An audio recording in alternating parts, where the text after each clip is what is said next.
성령이 오셨네. 성령. 사랑이라는 것은 달콤한 것만이 아닙니다. 사랑하는 일은 힘들고 어려운 일입니다. 사랑하는 일 속에 때로는 아픔, 고난이 따르는 것을 보게 되어집니다.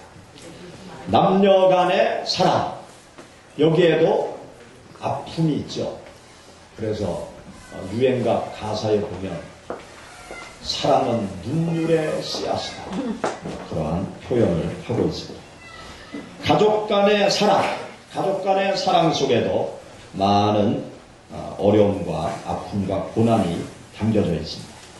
또 우리가 세상을 살면서 주위에 어렵고 힘든 사람들을 돕는 일, 선한 일을 할 때도 보면 거기에 많은 어려움과 아픔과 고통이 따르는 것을 보게 되어집니다.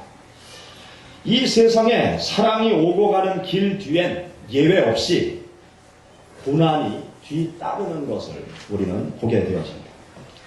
하나님의 사랑이 인생들에게 임할 때에도 엄청난 고난과 위험이 있었습니다. 하나님의 사랑이 인생들에게 임할 때 엄청난 고난, 이 고난을 뚫고 인생들에게 하나님의 사랑 예수 그리스도께서 찾아오신 것입니다. 예수 그리스도의 태어나심의 과정을 가만히 우리가 묵상해 보면 예수 그리스도의 태어나심의 과정 자체가 고난이었다라는 것을 알 수 있어요. 예수님께서 동정녀 마리아의 몸을 빌려서 하나님께서 인간의 몸을 입고 세상에 태어나신 분이 예수 그리스도시죠. 동정녀 마리아가 예수 그리스도를 잉태하게 된 사건, 하나님의 천사가 마리아에게 찾아와서 하나님의 계획을 마리아에게 알려줍니다. 너를 통해서 세상을 구원할 예수 그리스도를 보내기를 원한다. 그때 마리아가 하나님의 뜻에 순종을 하죠. 주님의 뜻대로 내게 되어지기를 원하나이다. 그러면서 하나님의 큰 뜻을 마리아가 받아들이게 됩니다. 그런데 사실 마리아가 자기를 통해서 세상을 구원할 예수 그리스도께서 탄생하는 그 도구로 자기가 쓰임받는 그 응암의 사건은요, 마리아에게 있어서는 엄청나게 위험한 일이었어요. 왜냐하면 당시 결혼하기 전에 있는 처녀가 아이를 임신하게 되면 그 여인은 부정한 여인으로 당시 사회에서 모든 사람들에 의해서 돌에 맞아 죽는 그러한 사회 풍습이 있었습니다. 그럼에도 불구하고 마리아는 자기를 통해서 세상을 구원할 예수 그리스도를 하나님께서 보내시고자 하시는 그 하나님의 뜻에 자기 생명을 내어놓고 하나님의 뜻을 받아들이고 아기 예수를 잉태하게 된 것입니다. 또 아기 예수님도 마찬가지죠. 마리아가 돌에 맞아 죽는 그러한 상황이 벌어진다고 하면 아기 예수 그리스도의 생명도 위험 가운데 노출되어질 수밖에 없는 이 어려운 상황, 고난의 상황 속으로 하나님의 사랑의 뜻이 시작되어진 것을 보게 되어집니다. 또 오늘 우리가 함께 읽은 여기 본문 말씀에 보면 만삭의 몸을 하고 있는 마리아, 그 마리아가 나사렛 동네에서 베들레헴까지 호적을 하기 위해서 이동을 하는 그러한 모습을 보게 되어집니다. 당시 로마 정부는 식민지 통치를 하고 있는 여러 국민들로부터 세금을 더 많이 거두어 드릴 목적으로 호적을 정확하게 다시 하라는 명령을 내렸습니다. 로마 황제의 명령이 떨어지자마자 각국의 모든 백성들은 자기 고향을 찾아가서 호적을 다시 하는 거예요. 이스라엘 나라도 로마의 식민지 통치를 받고 있었기 때문에 이제 나사렛 동네에 살고 있는 요셉, 마리아, 요셉의 남편 호적지에 가서 이제 호접을 다시 해야 됐습니다. 그런데 이때의 상황이 마리아가 만삭의 몸이었습니다. 만삭의 몸으로 베들레헴까지 나사렛에서 가기 위해서는 직선거리로는 120km, 그리고 굽이 이 동네 저 동네 돌아서 또 이 산 저 산 돌아서 나사렛 동네에서 베들레헴까지 가려면 한 180km 정도 되는 아주 먼 거리였습니다. 이때 당시는 교통수단이 나귀, 이 나귀를 타는 것이 보통 교통수단이었어요. 걸어가지 아니하면 나귀를 탔어요. 만삭의 몸을 하고 있었던 마리아가 나귀를 타고 그 요셉과 함께 180km 장장 10여일 동안 먼 길을 걸어간다는 것은 엄청난 위험한 일이죠. 자동차를 타고 만삭의 몸을 하고 이동을 하는 것도 참 힘들고 어려운 일인데, 마리아가 만삭의 몸을 하고 그 베들레헴까지 간다는 것은 어려운 그 자체였을 것입니다. 그리고 베들레헴에 도착했을 때 만삭의 몸을 하고 온 이 마리아, 해산기가 시작이 된 거예요. 그런데 마땅히 아이를 낳을 편안한 여관이 없어요. 그래서 예수 그리스도는 마구간에서 그 밤에 이 세상에 탄생하게 되어졌던 것이죠. 누추한 짐승의 집에서 태어나신 분, 그분이 바로 하나님의 사랑 예수 그리스도셨습니다. 그런데 예수 그리스도께서 탄생하는 순간 엄청난 살상이 이 베들레헴 지역에 일어나게 되었습니다. 동방에서 별을 연구하던 박사들이 유대인의 왕, 세상을 구원할 왕이 태어나는 큰 별을 발견하고 그 별을 따라 이스라엘 땅까지 찾아왔어요. 그리고 이들은 당연히 유대인의 왕, 세상을 구원할 왕은 궁중 안에 왕자로 태어났을 것이다, 그러한 생각을 하고 헤롯 궁정을 찾아가게 되었습니다. 그리고 헤롯 왕을 아련하고 유대인의 왕으로 태어나신 왕자를 경배하러 왔다고 이야기를 하죠. 그때 헤롯 왕은 깜짝 놀라요. 자기가 왕이고 자기의 자리를 넘볼 새로운 왕자가 태어났다는 말에 깜짝 놀라면서 이 동방 박사들에게 뭐라고 얘기하느냐, 너희가 그 왕자를 발견하면 나한테 와서 알려달라. 그러면 내가 가서 경배하리라. 그렇게 이야기를 합니다. 그러고 나서 이 헤롯 왕은 부하들에게 명령을 내려 베들레헴 인근에 2살 이하의 아이를 전부 죽여. 그런 명령을 내리죠. 예수 그리스도, 하나님의 사랑 예수 그리스도께서 이 세상에 태어나는 그 순간 엄청난 살상의 사건이 터지게 되어집니다. 하나님께서 천사를 보내서 급하게 아기 예수 그리스도를 마리아가 품에 안고 요셉과 함께 이집트로 피신하게 만들죠. 그래서 이집트로 피신한 예수 그리스도, 헤롯 왕이 죽을 때까지 이집트 나라에서, 애굽에서 망명생활을 하다가 헤롯 왕이 죽고 나서 나사렛 동네로 돌아와서 유년 시절을 보내고 공생의 삶의 길로 접어드신 분이 바로 예수 그리스도십니다. 예수 그리스도의 탄생의 과정 하나하나를 우리가 묵상해 보면 하나님의 사랑, 세상을 구원하는 하나님의 사랑 예수 그리스도께서 탄생하는 그 과정 자체가 고난을 뚫고 하나님의 사랑이 우리들에게 다가왔다는 것을 알 수 있습니다. 또 예수 그리스도께서 인류를 위한 헌신과 봉사의 삶을 살아가는 그 삶을 우리들이 묵상해 보면은요, 인류를 위한 헌신, 봉사의 삶 자체도 엄청난 고난과 엄청난 어려움과 고통 속에서 예수 그리스도께서 인류를 구원하고자 하는 공생의 삶을 살아가셨던 것을 알 수 있습니다. 예수님께서 이 땅에서 공생의 삶 동안 행하신 중요한 일이 있었는데, 첫째는 하나님의 말씀을 선포하는 일을 했어요. 천국 복음의 말씀을 선포했어요. 이스라엘 모든 백성들에게, 당시 종교 지도자들에게, 정치인들에게 하나님의 말씀을 선포하는 일을 했습니다. 예수 그리스도께서 하나님의 말씀을 선포하실 때 당시 정치인들, 종교 지도자들, 자신들의 잘못을 지적하는 예수 그리스도를 오히려 공격하기 시작해서 예수 그리스도를 모함하기 시작해서 예수 그리스도를 틈만 나면 잡아 죽이려는 그러한 분노의 칼들을 그들이 들기 시작했습니다. 또 예수님께서 어떤 일을 하셨느냐? 죄인들의 친구가 되어주셨어요. 가난한 자들의 친구가 되어주시고 또 병자들을 찾아가서 고쳐주시는 이 일을 예수님께서 행하셨어요. 가난한 사람들, 죄인들, 또 병자들을 치료하실 때 예수님을 또 공격한, 왜 안식일 날 병자를 고치느냐? 왜 죄인들과 함께 식사를 하느냐? 부정한 것이 아니냐? 왜 가난한 사람들 편에 서서 왜 그들을 옹호하느냐? 그러면서 또 당시 수많은 종교인들, 기득권 세력들이 예수 그리스도를 계속 공격하는 일을 하였습니다. 또 예수님께서 제자를 양육하는 삶을 사셨어요.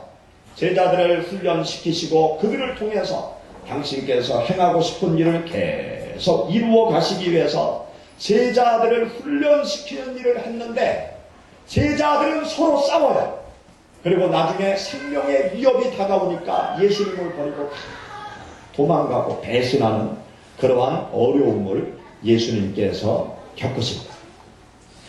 예수님께서 이렇게 공생의 삶을 사실 때 인류를 사랑하는 사랑을 베푸실 때 수많은 어려움이 계속 따라오는 것을 우리는 성경을 통해서 보게 되었습니다.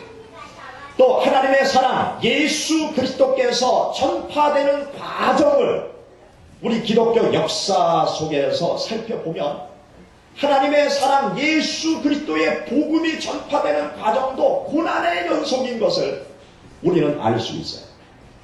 사도행전 말씀을 보면 우리 기독교 초창기의 모습을 자세하게 사도행전 말씀이 기록해 놓고 있습니다. 사도행전 말씀을 읽어보면 초대교회 성도들, 초기 기독교인들은 수많은 환난과 핍박과 고통 속에서 예수님을 증거하고 예수님을 믿는 신앙생활을 했던 것을 알 수 있어요. 예수 그리스도의 제자 중에 야고보 사도가 최초로 순교를 당해서 죽습니다. 예루살렘에서 헤롯 왕에 의해서 순교를 당해 죽습니다. 또 이어서 복음을 증거하던 스데반 집사님이 또 돌에 맞아 순교를 당하는 일이 벌어집니다. 이러한 엄청난 시련 앞에서 초기 기독교인들은 침묵하지 않습니다. 계속 예수 그리스도의 복음의 말씀, 인류를 구원하고자 이 땅에 찾아오신 부활하신 예수 그리스도를 계속 증거해요. 그러다가 감옥에 붙잡혀요. 그리고 예루살렘에 엄청난 핍박이 다가오니까 신앙의 자유를 쫓아서 자기 집을 다 버리고 고향을 버리고 타지로 도망을 가요. 사마리아로 도망을 가고 안디옥으로 도망을 가고 로마로 도망을 가서 계속 예수 그리스도를 믿고 따르면서 예수 그리스도의 복음의 말씀을 증가합니다. 그러면서 초기 기독교인들은 300년 동안 엄청난 환난과 핍박 속에서 하나님의 사랑 예수 그리스도를 믿고 따르고 증거하는 신앙의 길을 걸어가게 되었습니다. 그 흔적들이 지금도 남아있죠. 터키라는 지역, 또 로마 지역에 가면 그 초기 기독교인들의 그 신앙생활의 흔적을 찾아볼 수 있어요. 터키에 가면 갑바도기아라는 유명한 관광지가 있는데 거기 가면 그레네 동굴이라고 있어요. 지하 7층, 8층, 지하 7층, 8층 깊이로 개미가 땅굴을 파고 들어가듯이 얼키설키 아주 사람이 비좁게 들어가는 그 공간을 지나 또 넓은 공간이 있는 아주 개미굴과 같은 그 지하 땅굴 속에 들어가서 초기 기독교인들이 신앙을 지키기 위해서 고통스럽게 그 안에서 생활을 하면서 신앙을 지키고 또 복음을 증거하면서 생활을 했어요. 또 로마 근교 카타콤이라는 지하 공동묘지에 지금도 가보면 초기 기독교인들의 흔적이 남아있습니다. 냄새나는 그 지하 공동묘지 속에 들어가서 하나님을 믿는 신앙을 지키고 또 복음을 증거하면서 숨어서 열심히 하나님의 사랑을 증거하는 삶을 살아가 결국은 로마가 기독교를 국교로 인정하는 놀라운 변혁의 역사를 이룬 분들이 초기 기독교인들이었습니다. 초기 기독교인들이 하나님의 사랑 예수 그리스도의 복음의 말씀을 증거하는 그 과정 속에는 항상 고난이 뒤따랐던 것을 알 수 있어요. 성경을 보면 바울 사도가 예수 그리스도의 사랑의 복음을 증거하면서 겪은 그 수많은 어려움과 고난을 자세하게 성경 말씀 가운데 기록해 놓고 있습니다. 여러분 한번 찾아보시죠. 고린도 후서 11장.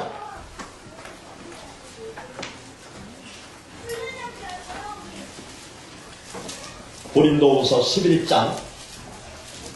우리 23절 말씀부터 33절까지 같이 한번 읽어보시죠. 고린도 후서 11장 23절. 그들이 그리스도의 일꾼이냐 정신없는 말을 하거니와 나는 더욱 그러하도다. 내가 수고를 넘치도록 하고 옥에 갇히기도 더 많이 하고 매도 수없이 맞고 여러 번 죽을 뻔하였으니 유대인들에게 40에서 하나 감한매를 5번 맞았으며 3번 태장으로 맞고 1번 돌로 맞고 3번 파선하고 일주야를 깊은 바다에서 지냈으며 여러 번 여행하면서 강의 위험과 강도의 위험과 동족의 위험과 이방인의 위험과 시내의 위험과 광야의 위험과 바다의 위험과 거짓 형제 중에 위험을 당하고 또 수고하며 애쓰고 여러 번 자지 못하고 줄이며 목마르고 여러 번 굶고 춥고 헐벗었노라. 이 외의 일은 고사하고 아직도 날마다 내 속에 눌리는 일이 있으니 곧 모든 교회를 위하여 염려하는 것이라. 누가 약하면 내가 약하지 아니하며 누가 실족하게 되면 내가 애타지 아니하더냐. 내가 부득불 자랑할진대 내가 약한 것을 자랑하리라. 주 예수의 아버지 영원히 찬송할 하나님이 내가 거짓말 아니하는 것을 아시느니라. 다메섹에서 아레다 왕의 보관이 나를 잡으려고 다메섹 성을 지켰으나 나는 광주리를 타고 들창문으로 성벽을 내려가 그 손에서 벗어났노라. 아멘. 바울 사도가 예수님을 믿고 나서 하나님의 사랑 예수 그리스도를 증거하면서 겪은 수많은 어려움과 고난이 여기 말씀 가운데 기록이 되어져 있습니다. 바울 사도가 예수 그리스도의 복음의 말씀을 증거하는 일을 하지 않았으면 이런 어려움을 겪지 않아도 되었습니다. 그런데 예수 그리스도의 복음의 말씀을 증거하는 삶의 길로 갈 때 바울 사도에게 엄청난 환난과 핍박과 고통 그리고 그의 삶의 마지막은 로마에서 목베임 당해서 죽는 순교의 제물로 바울 사도의 삶이 끝나게 되어집니다. 하나님의 사랑의 복음이 전파되는 일에는 엄청난 고난이 따르는 것입니다. 고난의 폭풍을 지나서 추운 겨울을 지나 하나님의 사랑의 꽃이 피고 하나님의 사랑의 복음의 열매가 맺히게 된다는 사실을 우리는 기억해야 될 것입니다. 지금도 마찬가지입니다. 우리가 하나님의 사랑을 전파하려고 하면 많은 어려움이 있어요. 하나님의 사랑을 실천하려고 하면 많은 어려움이 있습니다.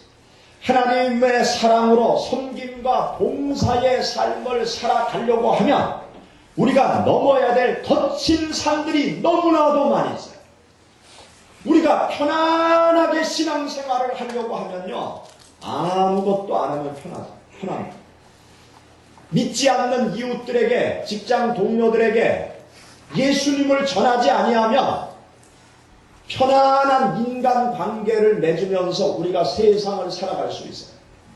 하나님의 말씀대로 살지 않고 내 마음대로 살려고 하면 세상 재미있고 즐겁고 신나게 세상을 살아갈 수 있어요.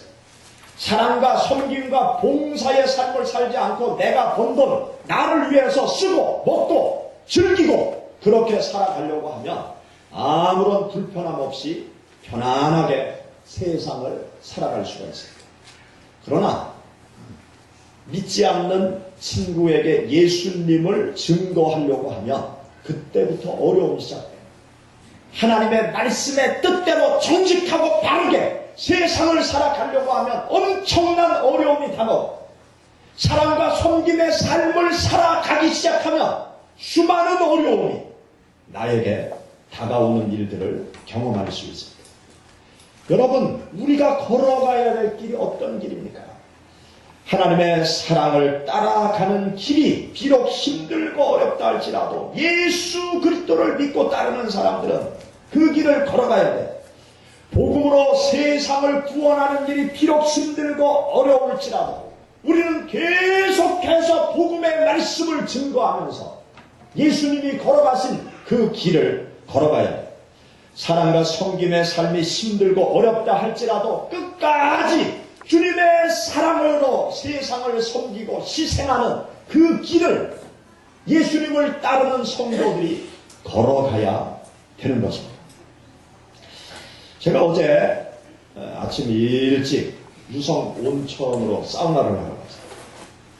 유성에 가면 목회자들이 가는 사우나가 있어요. 한진 사우나.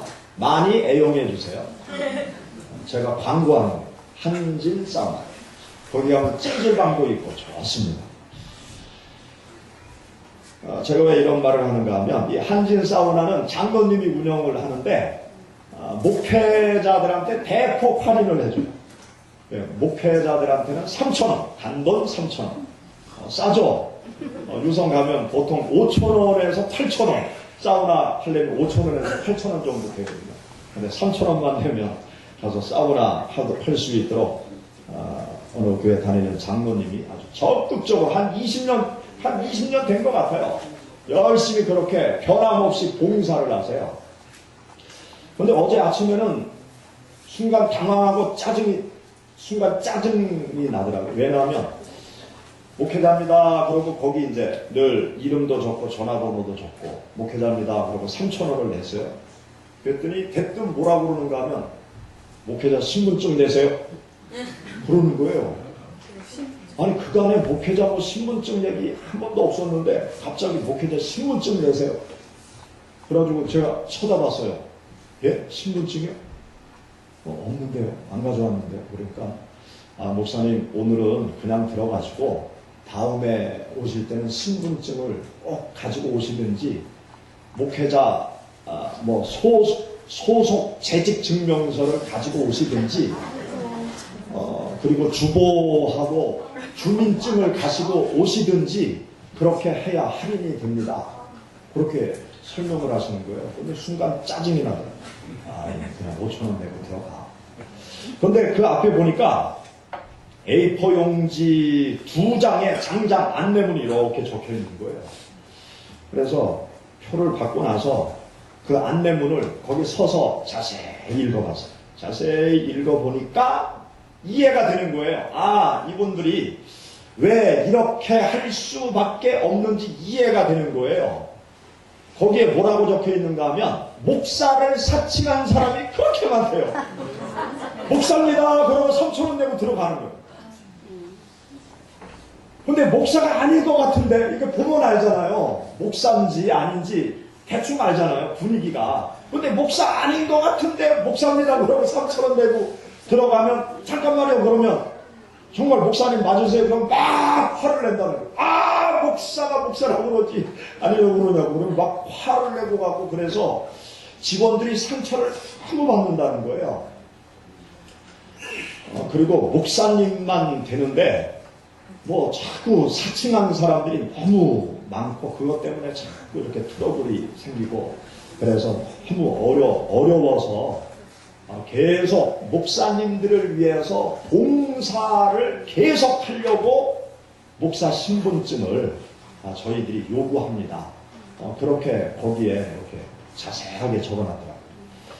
저 같으면 그런 일이 자꾸 생기면 아이고 안 해 그냥 다 똑같이 받고 말지. 괜히 좋은 일 하면서 욕만 먹고 상처도 받고 은혜도 안 되고 그냥 똑같이 5,000원 그러면 얼마나 편해요. 저 같으면 그렇게 할 것 같아요. 그런데 그 장로님이 참 훌륭한 분이에요. 계속 사랑과 섬김을 하려고 거기에 구체적으로 상황 설명을 해놓고 목사 신분증, 재직증명서 가지고 오면 번호를 부여해서 계속해서 할인으로 이용할 수 있도록 해주겠다는 분명한 그 섬김의 의지가 그 광고 문안에 담겨져 있는 거예요. 그래서 사우나하고 나오면서 거기 그 권사님한테 제가 고맙다고 인사를 드려요. 정말 고맙다고.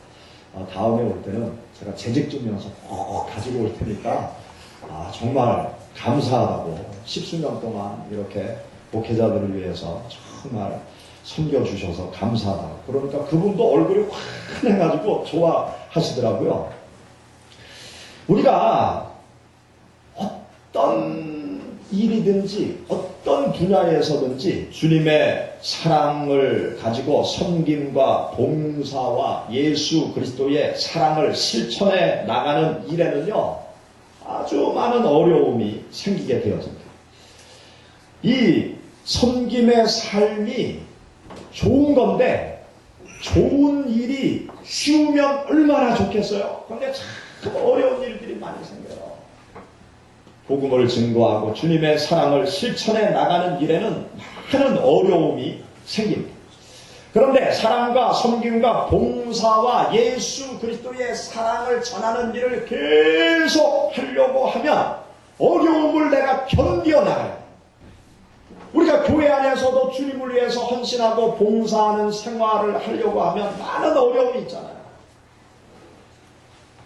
교회 안에도 사람들이 모이니까 서로 사람들끼리 부딪히고 마음이 안 맞고 상처받고 그런 일들이 얼마나 많이 있습니까? 그런 일들 때문에 어떤 분들은 아이고 나는 이제 그만둘게요. 그러는 분들이 있어요. 그만두면 편하지 뭐. 그런데 계속 하는 것이 어렵습니다. 그만두는 건 편해요. 그만두는 건 편해요. 그런데 그만두면 아무것도 없는 거예요. 끝나버리는 거예요. 그러나 어렵고 힘들어도 그 길을, 봉사의 길을 꾸준히 계속 갈 때 꽃이 피고 열매가 맺고 하나님의 영광이 드러나고 하나님의 축복이 나에게 임하는 것입니다. 여러분, 힘들고 어려워도 고난을 참고 사랑과 섬김과 봉사의 길을 계속 걸어가시기를 축원합니다. 그래야 아름다운 꽃을 피울 수 있어요. 열매를 맺을 수가 있는 것입니다. 로마서 8장 18절 말씀 가운데 보면 바울 사도가 이렇게 이야기합니다.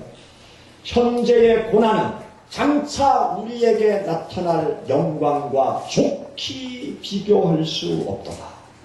내가 복음을 전하면서 당하는 고난, 사랑으로 섬기는 고난, 사랑으로 희생하는 고난, 그 고난은 장차 우리에게 나타날 영광과 비교할 때 아무것도 아니라는 거예요. 여러분들이 삶 가운데서 하나님의 영광을 드러내기를 원하십니까? 그러면 힘들고 어려워도 가던 길을 계속 걸어가시기를 축원합니다. 하나님의 영광의 축복을 받아 누리시기를 원하십니까? 힘들고 어려워도 계속 가던 길을 걸어가시기를 축원합니다. 사랑과 헌신과 봉사의 길이 힘들고 어려울지라도 사랑을 따라가시는 시온교회 성도님들이 다 되시기를 주의 이름으로 축원합니다. 같이 기도하겠습니다. 성령이 오셨네